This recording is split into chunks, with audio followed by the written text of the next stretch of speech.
আমরা এখানে এসেছি জামাতের পক্ষ থেকে দাঁড়িপাল্লা ভোট করার জন্য।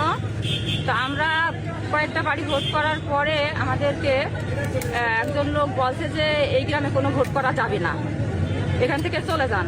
এটা নিয়ে কিছুক্ষণ আমরা একটু থাকলাম, এই আপার সাথে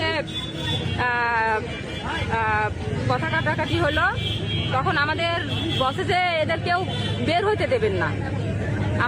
আমরা একটা বাড়ির গলির ভিতরে দাঁড়িয়ে আছি, এদেরকে সবাইকে আটকে রাখো, এদেরকে কাউকে বের হতে দেওয়া যাবে না।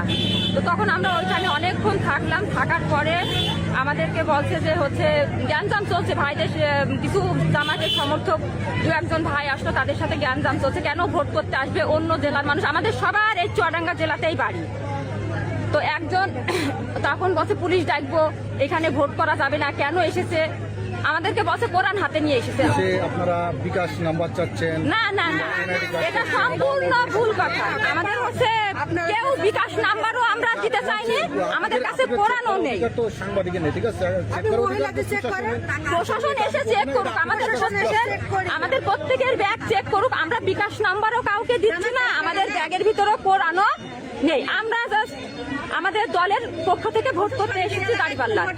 এখানে বসে শরীফের এলাকা, এখানে কোনো ভোট করা যাবে না।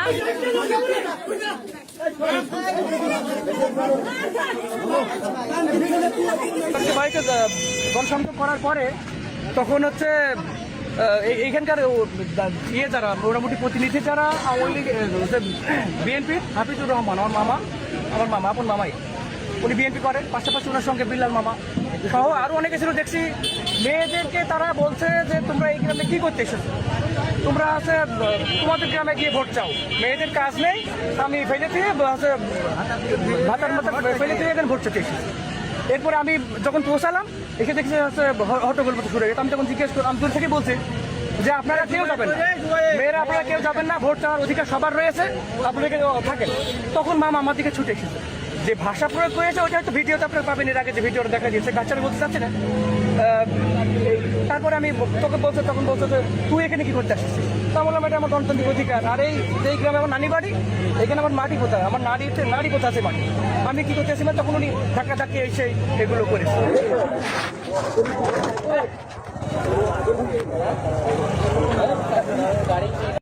সাংবাদিক বন্ধুগণ, সম্মানিত এলাকাবাসী, আপনারা ইতিমধ্যেই অবগত হয়েছেন। আজকে আমাদের খাদিমপুর ইউনিয়নের জুগিঝোতা গ্রামে আমাদের মহিলা কর্মীরা জামাতের দাঁড়িপাল্লার পক্ষে ভোট চাইতে যায়। এই ভোট চাইতে যাওয়ার পরে ওখান থেকে পরিকল্পিতভাবে তাদের যে বিএনপি কর্মীরা এবং মহিলারা তারা মিলে তাদেরকে বিরোধ করেন এবং তাদেরকে আটকে রাখেন। এই খবর পাওয়ার পর আমরা প্রশাসনকে তাৎক্ষণিকভাবে অবহিত করি এবং প্রশাসনের স্থানীয় ক্যাম্পের পুলিশ আসে, তাদের সহায়তায় আমাদের স্থানীয় নেতৃবৃন্দ তাদেরকে সেখান থেকে উদ্ধার করে যখন পার করে দেন।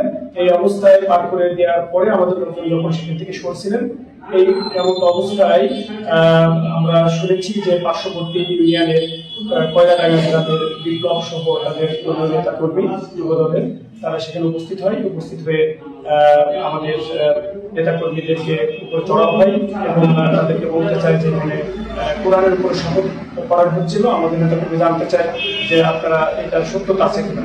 এটা জানার পরে তারা ক্ষিপ্ত হয়ে আমাদের নেতা কর্মীদের উপর হামলা চালানোর পরে আমাদের বেশ কয়েকটা মোটরসাইকেল ভাঙচুর করে এবং আমাদের কমপক্ষে 5 জনকে তারা মেরে আহত করে।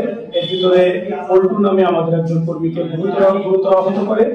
এছাড়া আমাদের জামাত নেতা মাসুদের মাথা হাঁকিয়ে দেয় এবং পল্টুর তার পাশে শাবল দিয়ে আঘাত করে, শাবলের ধারালো অংশ দিয়ে আঘাত করে তাকে গুরুতর আহত করে এবং তাকে পরবর্তীতে তাৎক্ষণিকভাবে আলমডাঙ্গা ফাতেমা ক্লিনিক যেটা সেখানে নিয়ে যাওয়া হয়।